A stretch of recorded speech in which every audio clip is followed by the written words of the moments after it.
And Bechina Gimel makes the decision that it will copy the act of the Creator, that it understands that the Creator wants it to be filled with pleasure, that it must receive this pleasure, and that part of the thought of creation is to create a creature and to give to the creature. Well, the only kind of creature that it can really create is something within itself.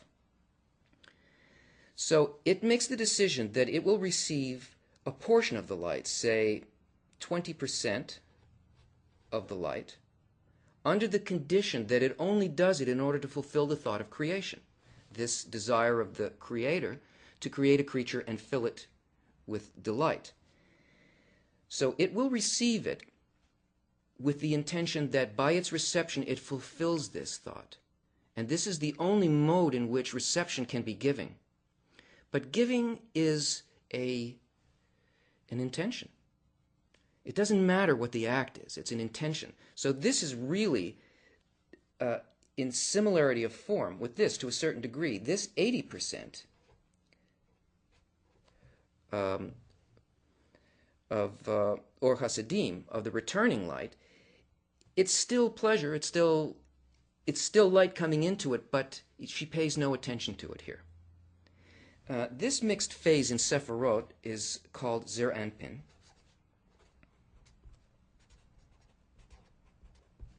And it really consists of a number of Sephirot, of Chesed, Gvura, Tiferet, Netzach, Hod, and Yesod.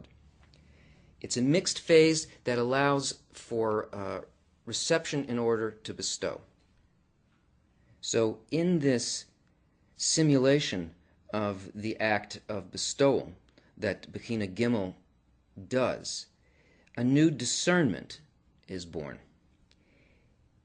She feels here another quality of the light because of her action, and that quality is actually the thought of creation itself. She attains that it's not just to give, and it's not just that she receives a certain portion in order to fulfill the desire of the Creator to give to her, but that the thought of creation is to fill the creature completely with unbounded delight, and she then realizes that she must accept this light in order to fulfill the thought of creation.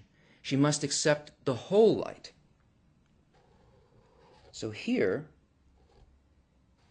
the light enters and fills the entire vessel. This is Hina Dalet 4.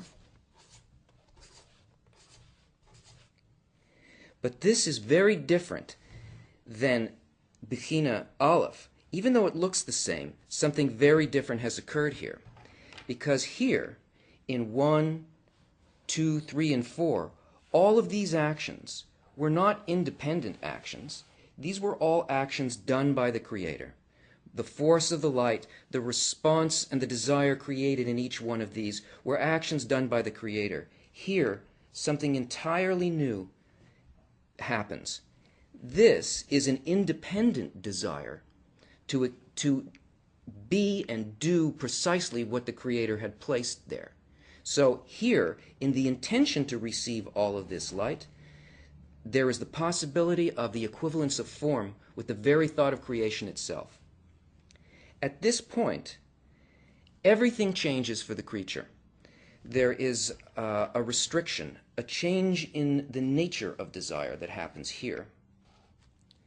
Instead of receiving, as she did, direct light and trying to achieve this for herself, she feels here, because of this discernment, this last discernment that she had, she feels the stature of the Creator. And now she no longer wants the doing part of creation, the direct light. What she wants is the mind of the Creator, the thinking part of the creation. She wants to reach equivalence of form with the Creator, which is in fact the intention of the Creator in the first place. So here we have the beginning of everything else in creation. We have an independent creature. So this fourth phase in Sephirot is called Malchut. Malchut comes from the word king or kingdom. It means that everything is ruled here by desire. Now here, this new intention, not to receive for herself alone, because she feels the stature of the Creator, she feels a shame at the manner of reception, and this is called a restriction, the first tzimtzum. And from now on, she pursues the thought behind creation and not the actions of creation. So here we have this Malchut, the beginning of creation. And this vessel, this number 4 Bechina, is called Olam Ein Sof. That is, world without end. And all worlds and souls extend from here. Every part of creation uses exactly this form. This process, this macro template, is also the 4-letter name of God. You've seen it.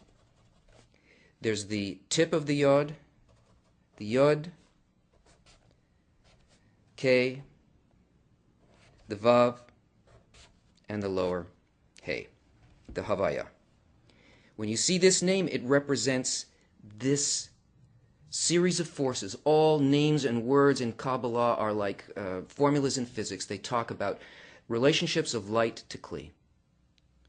So here you see that the Kabbalists have given us a map from above downward, how we came into being. But it's not only that. It also describes the states that a person must attain on their ascent upward. It gives us the purpose, it gives us the route, and it gives us the places along the way. And that's what the creature does once it makes this restriction. It starts to build a system of worlds so that it can attain the thought of creation, but as an independent desire and become equal to the Creator.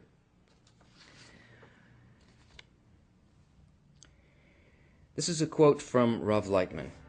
Man includes everything inside of him. If man does correction, it means that accordingly the entire creation approaches the Creator. Therefore man has to correct only himself. Man who elevates brings up with him all of the worlds. That's why it's said that all the worlds were created for man. Join us again next time when we will learn about the primary tool of attainment, the building of a screen, the sensor that allows us to feel the thought of the Creator and to attain equivalence of form with Him. See you then.